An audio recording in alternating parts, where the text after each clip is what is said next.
Olá, meus amigos. Hoje eu gostaria de fazer com você uma breve reflexão sobre Nossa Senhora de Guadalupe.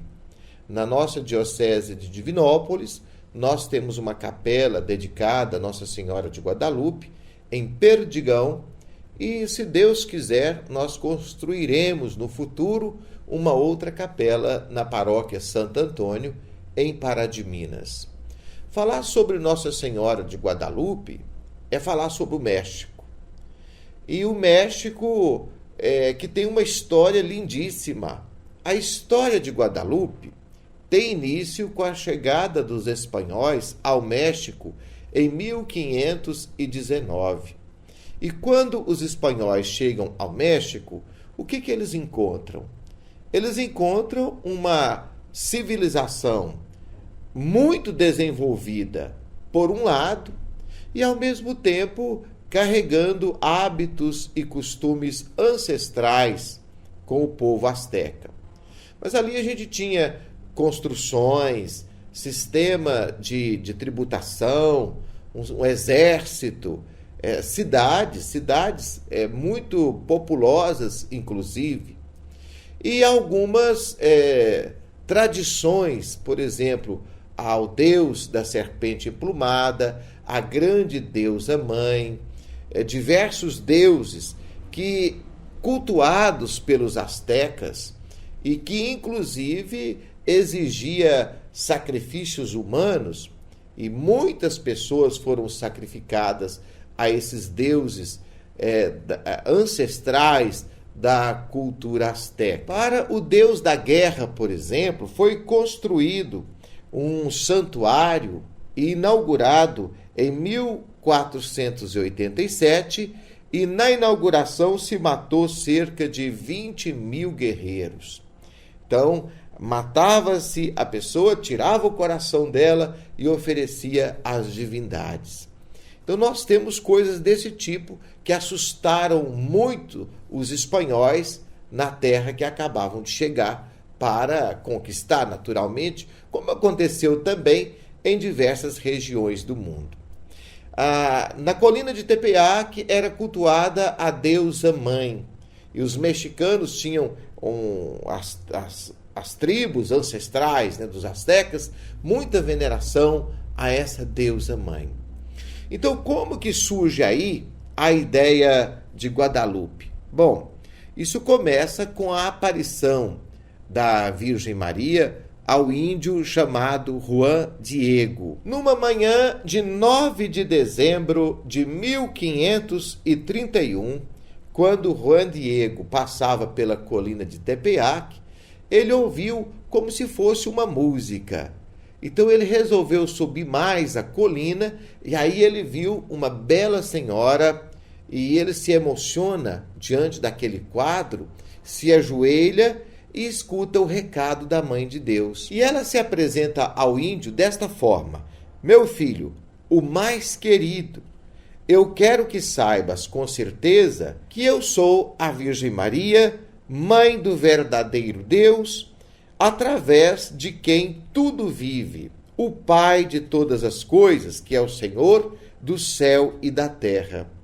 Eu desejo ardentemente que se construa um teocalli, quer dizer, um templo para mim nesse lugar. E incumbiu o índio Juan Diego de levar esse recado ao bispo Dom Zumarga, que trabalhava no México naquela época. Claro que o índio tem muita dificuldade de tudo isso, era uma pessoa muito simples, foi criado com um tio, ficou órfão de pai muito cedo, tinha até medo de procurar o bispo. E como costuma acontecer nessas situações, não deram muito ouvido para o índio. Ele voltou decepcionado, a Virgem Maria cercou ele de novo na volta, e ele fala: olha, eu não consegui levar o recado para o bispo. Peça a alguém mais importante do que eu para fazer isso. Mas a Virgem Maria insistiu que ele levasse esse recado. Então ele volta ao bispo e novamente cobra do bispo que se construa ali na colina de Tepeyac um templo para a Virgem Maria. Então o bispo dessa vez pede um sinal ao índio, que essa virgem mande então um sinal. Bom, o índio voltou para casa e depois de um certo tempo, ele tem um problema na família, o tio dele adoece. Então ele tem que voltar à cidade para pedir que fosse um padre lá para abençoar o tio.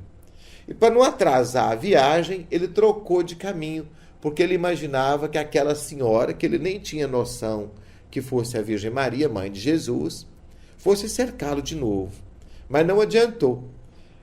Novamente, no caminho diferente, a Virgem encontrou com o índio e disse para ele: olha, por que você está tão agitado? Eu sou a sua mãe, o seu tio já está curado. Mas você vai, então, subir a colina de Tepeac, colher algumas flores e levar ao bispo como sinal.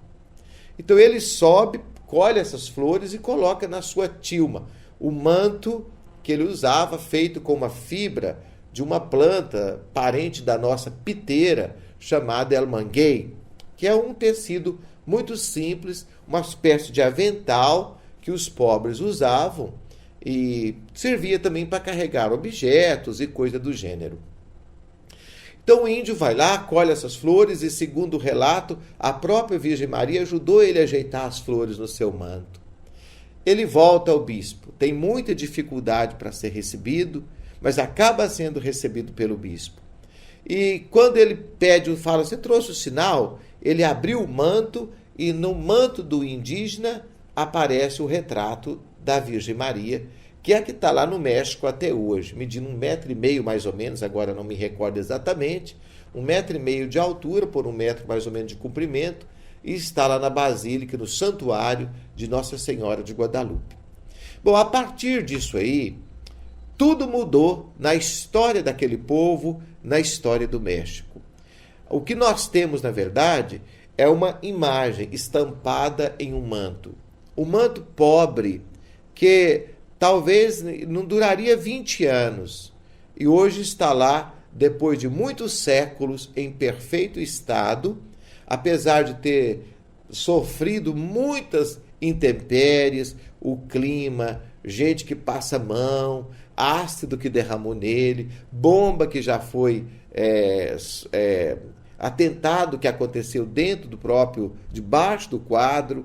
E Nossa Senhora de Guadalupe tem um recado, então, para o seu povo. Ela aparece no seu manto com traços indígenas, no manto do índio, com traços indígenas, e o povo daquele tempo entendeu o recado, que aquela, de fato, era a Mãe do Céu. E a partir disso aí muda toda a evangelização no México. Nossa Senhora de Guadalupe, esse próprio nome é um nome estranho para aquele povo, mas lá na Espanha tinha um nome desse, quando o bispo viu, essa é a Virgem de Guadalupe. Então, a partir daí, se foi construída a pequena capela, hoje é o grande santuário, um dos maiores santuários marianos do mundo, que é o Santuário de Nossa Senhora de Guadalupe. Esse fato, é claro que eu falei aqui muito resumidamente, mas marcou a história da humanidade e do mundo. Nossa Senhora tem sempre um jeito de se manifestar. No Brasil, ela se manifesta negra, é Aparecida, num tempo de escravidão negra. No México, ela se manifesta com traços indígenas para um índio. Então, o que me parece que a Mãe de Deus está dizendo é exatamente o seguinte: olha, tudo que vocês estão fazendo aos meus mais simples filhos, os meus filhos mais sofridos, é como se eu estivesse fazendo a mim mesma. Então hoje nós vamos pedir a Nossa Senhora de Guadalupe que ela nos abençoe a todos. Abençoe a mim, a você e a todos os seus devotos. Fique com Deus, um grande abraço para você. E se você gostou desse vídeo, você pode compartilhar ele com seus amigos, fazer inscrição nesse canal, ativar o sininho que está aí do lado para você receber as notificações. Um grande abraço, fique com Deus.